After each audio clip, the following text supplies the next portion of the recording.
मैंने बच्ची के हाथ पांव खोले और टेरेस पर ले गया। इसे पानी पिलाया और पूछा कि मुझे अपना दोस्त समझो, जो कुछ हम में बात होगी वो राज ही रहेगा। मैंने कसम खाई। लड़की को कुछ हौसला हुआ तो कहने लगी, आप अपनी माँ की कसम खाएं कि किसी को नहीं बताएंगे। मैंने यह कसम भी उठा ली। उनके मोहल्ले में एक गोल गप्पे वाला है जो मुझे बहुत अच्छे लगते हैं। हम दोनों वो खाने के लिए जाते थे। मैं जब से वापस लौटी हूँ दिल बहुत बेकरार रहता है और जिसमें जैसे कुछ जलसा रहा है। मैंने इससे इसकी फूफो का नंबर लिया और उसको यकीन दिलाया कि मैं जो कुछ भी कर सका करूंगा। 6 दिन से मेरे कजिन की बेटी अस्पताल में दाखिल थी। इसकी ज़हनी हालत ठीक नहीं थी। पता चला कि चीखती है, चलाती है और लोगों को काटती है।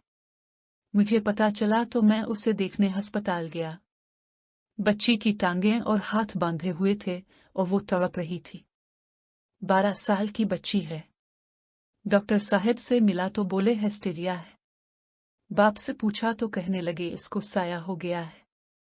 वालिदा ने कहा इसकी फूफो ने जादू कर दिया है। जितने मुंह इतनी बातें। मैंने बच्ची के पास जाकर उसे प्यार किया और पानी पिलाया। वो बेकरार थी। कहती है मुझे गोल गप्पे खाने हैं। डॉक्टर साहब ने मना किया है कि इसको कोई चीज बाजार से नहीं देनी है। मेरा माथा ठनका। मैंने पूछा कि बच्ची की ये हालत कब से है। वालिदा ने बताया कि छुट्टियों के आखिरी 20 अय्याम अपने दादकों के घर गई थी। वहां से जब वापस आई है तो तबीयत नासाज है। चिड़चिड़ी हो गई है। बाहर निकल निकल कर भागती है। बस कहती है कि गोल गप्पे खाने हैं, वो भी लाकर दिए पर पसंद नहीं आते, फेंक देती है। चीखती है, चलाती है। जवान है, ऐसी हरकतें देखकर कौन इससे शादी करेगा। मैंने लड़की से तन्हाई में बात करने की इजाजत चाही जो मिल गई। अगले रोज में उसकी फूफो के घर था। रिश्तेदार थे, मेरी बहुत इज्जत की। मैंने इसके बेटे से बाजार तक साथ चलने को कहा और हम पैदल ही शाम को घर से निकले। बातों बातों में मैंने लड़की के हवाले से गोल गप्पे की तारीफ की और यूं हम इस दुकान के केबिन में पहुंच गए। गोल गप्पे मंगवाए गए और खाए भी। बहुत मजेदार थे। अलग सा जायका था। खैर मैंने कुछ पैक करवा ली और साथ ले आया। रात को वापस शहर आया और वो गोल गप्पे एक दोस्त की लैब वाले को दिए कि इसको चेक कर दे। मुनशियात वाले इदारे को भी एक सैंपल दिया। अगले रोज की रिपोर्ट में पता चला कि मुसालहाजात में हेरोइन मलाई गई है। रिपोर्ट देखकर मैं शशदर रह गया। एक लम्हे के लिए दम बंद सा हो गया। इसी लम्हे महकमा इंसदाद मुनशियात के इरादे से राब्ता किया और इस गोल गप्पे वाले की दुकान पर रेड किया। वहां से शराब, हेरोइन और चर्स बरामद हुए। ये बाकायदा एक मुनशियात का अड्डा था और गोल गप्पे वाला अपने गोल गप्पों में घोलकर हेरोइन खुला रहा था। जो लग गए वो यहां से हट नहीं सकते थे। इनको पकड़ाकर बच्ची की तरफ लूटा और डॉक्टर साहब को एतमाद में लेकर बच्ची को तर्क मुनशियात के इदारे में दाखिल करवाकर इलाज करवाया।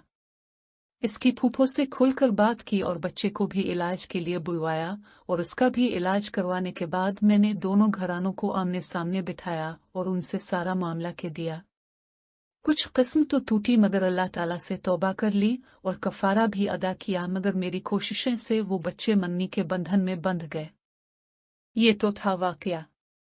अब आए असल मसले पर, और वो ये है कि हमारे बच्चों के साथ ये हो क्या रहा है। स्कूलों के बाहरी हलियों पर और स्कूल कॉलेजों की कैंटीनों पर मोहल्ले में फिरते रिहर और छाबड़ी वाले ख्वांचे वाले हमारे बच्चों के साथ क्या कुछ कर रहे हैं, इसका इल्म अक्सर वालिदैन को है ही नहीं। ये लोग अपनी चीज बेचने के लिए जो जो कुछ कर रहे हैं, इसका उशर अशीर भी हमें नहीं मालूम। हमारे बच्चे अब नशों पर लग चुके हैं और हमें मालूम ही नहीं। हम बहैसियत मजमूई अपनी औलादों से गाफिल हैं। बराकरम इन खांचा फरोश माफिया से हमें बचना होगा। हुकूमत भी खबर है तो वालिदैन और असातिज़ा को जागना होगा। उन तक अपने बच्चों को न जाने दे। नशा ना भी हो तो उनकी गंदगी ही बहुत है बच्चों की सेहत तबाह करने के लिए। ये बच्चे हमारा मुस्तकबिल हैं, उनको नशे और गुमराह होने से बचा लें।